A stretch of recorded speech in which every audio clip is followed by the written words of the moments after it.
नमस्कार। Observations with experience के इस यूट्यूब चैनल पर आपका स्वागत है। मैं हूं आपका मित्र असीम सक्सेना। आंदोलन समस्या को समाधान करने का एक संवैधानिक विकल्प बनाया गया था। आंदोलन होता तो है, लेकिन अमूमन इसका इस्तेमाल विपक्ष करता है सत्ता पक्ष के खिलाफ, और एक अव्यवस्था फैलाने को ही आंदोलन माना जाता है। आंदोलन के कई तरीके हैं संवैधानिक रूप से। प्रदर्शन है, धरना है, लेकिन बिना किसी को क्षति पहुंचाए हुए। क्षति पहुंचा दी तो फिर वो आंदोलन नहीं रहा, वो हुड़दंग बन जाता है। जितनी भी पार्टियां राजनीतिक दल रूप में अस्तित्व में हैं, सभी ने कभी ना कभी इसका उपयोग किया है। आज़ादी से पहले जितने भी आंदोलन हुए वो हुए आज़ादी के लिए, अंग्रेजों के खिलाफ। उन सबको तो एक मान्यता प्राप्त है कि सब ठीक हुआ। लेकिन आज़ादी के बाद जब भी आंदोलन हुए हैं, वो समस्या के समाधान का बहाना लेके अपने राजनीतिक अस्तित्व की सुरक्षा के लिए किए गए हैं, और उनका मुख्य उद्देश्य समाधान नहीं होता था, अपने अस्तित्व की रक्षा होती थी। और जाहिर सी बात है, उनके पास मुद्दे होते थे, और मुद्दे के आधार पे दूसरा पक्ष जो है वो कहीं ना कहीं विचलित होता था, वो गलतियां करता था, तो दूसरे पक्ष के लिए जो आंदोलन कर रहा होता है उसको और मार्ग मिलता है। उसका आंदोलन, सो कॉल्ड आंदोलन, और सशक्त होता है, और उसका लाभ उसको चुनावों में मिलता है, और वो उसको बना लेता है, जीत जाता है, सत्ता नशीन हो जाता है। तो जो दूसरा पक्ष विपक्ष में आ जाता है, वो मुद्दे ढूंढता है, फिर वो आंदोलन करने का बहाना ढूंढता है। कुछ भी नहीं मिलेगा तो मुद्दे बना ले जाएंगे। एक प्रकार से हमने ये देखा है कि संवैधानिक रूप से जो विकल्प दिया गया है उसका हम कहीं ना कहीं मिसयूज करते हैं। गलत है, इससे पब्लिक का ही नुकसान होता है। रास्ते ब्लॉक हो जाते हैं, देर से लोग पहुंचते हैं, एम्बुलेंस को रोक दिया जाता है, जो विदेशी आते हैं उनके ऊपर भी प्रभाव पड़ता है। उनके देश वाले बोलते हैं कि जी उधर मत जाओ, that is a disturbing country. इससे हमारे जो घूमने फिरने वाले, मनोरंजन वाले और जो टूरिज्म वाले स्थान हैं उन पे इफेक्ट पड़ता है। प्लेन जहाँ पे लैंड हो रहा है जिस सिटी के अंदर, वहाँ तो धरना चल रहा है, गाड़ियाँ नहीं आ सकती, खेतों से निकल निकल के जाना पड़ेगा। जो इस प्रकार की दिक्कतें आती हैं उससे ओवरऑल कहीं ना कहीं पब्लिक का ही नुकसान होता है।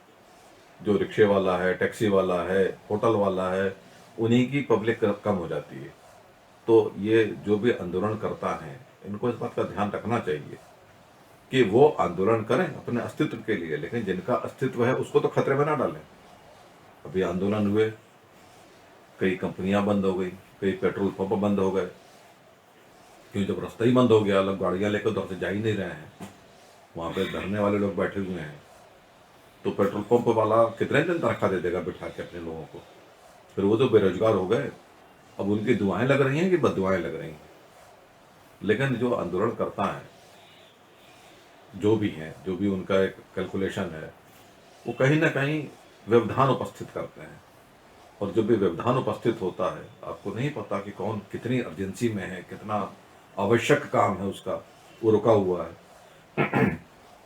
बसें रुक जाती हैं, लोग ऑफिस से काम करके जब लेडीज निकलती हैं, तो जो उनको 7 बजे घर पहुंच जाना चाहिए वो रात के 10 बजे घर पहुंच रही हैं। छोटे छोटे बच्चे हैं, घर जाके फिर खाना बनाएंगी, फिर दूसरे दिन सुबह आएंगी, कितनी दिक्कतें हो जाती हैं।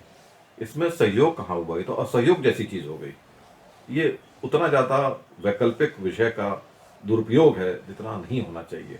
इस पे कहीं ना कहीं कानून की सख्ती भी जरूरी है कि एक उस मार्ग बनाए जाए, विकल्प बनाए जाए। जब हम एग्ज़ाम में आंसर लिखते हैं तो अगल बगल हाशिया छोड़ने के लिए कहा जाता है कि अगल बगल 1-1 इंच या आधा आधा इंच की जगह छोड़िए, ऊपर नीचे भी जगह छोड़िए, क्योंकि पंचिंग में फिर वो वर्ड फंस जाएंगे, शब्द पूरा नहीं बनेगा। तो इस बात का यहाँ भी ध्यान रखना चाहिए। राष्ट्रीय मार्ग, राजमार्ग को रोक देना, मतलब हर उस जगह को जहाँ से पब्लिक का आना जाना है उसको बाधित नहीं करना चाहिए। बाधित कर देने से जो परेशानियाँ होती हैं वो उन्हीं को पता होता है जो उस परेशानी को झेल रहे होते हैं, जो दिक्कतों में होते हैं। आपने तो रास्ता बंद कर दिया कि हमारा तो आंदोलन सफल हो रहा है, भीड़ बनाने के लिए। उस भीड़ में जो लोग हैं उनको कितनी दिक्कतें होती हैं। अननेसेसरी पेट्रोल फूकता है, फर्स्ट गियर पे गाड़ी चलती है, एवरेज खराब हो जाती है, हो सकता है किसी का पेट्रोल ही ना हो गाड़ी का, फिर वो गाड़ी बंद हो जाएगी बीच में। किसी वजह से गाड़ी बंद हो गई, फिर पता लगा उसकी वजह से और ट्रैफिक जाम हो गया, 10-10 किलोमीटर लंबे जाम लग जाते हैं। हमने कई बार पेपरों में पढ़ा है, टीवी में देखा है, न्यूज़ चैनल्स पे देखा है। तो राजनीतिक अस्तित्व तो अपनी जगह पे ठीक है, उसके लिए अच्छे कर्मों की आवश्यकता है। अपनी लाइन को लंबा करना है, न कि दूसरे की लाइन को काटना है। अगर कोई अच्छा काम कर रहा है, गलतियां तो देखिए होंगी, इंसान है तो गलतियां तो होंगी, परमात्मा होते तो गलती ना होती।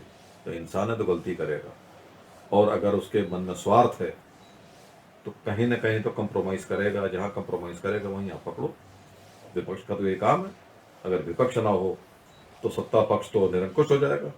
सत्ता पक्ष को अंकुश में लाने के लिए ही तो विपक्ष की आवश्यकता है। यही तो लोकतंत्र का सुख है, यही तो उसका एक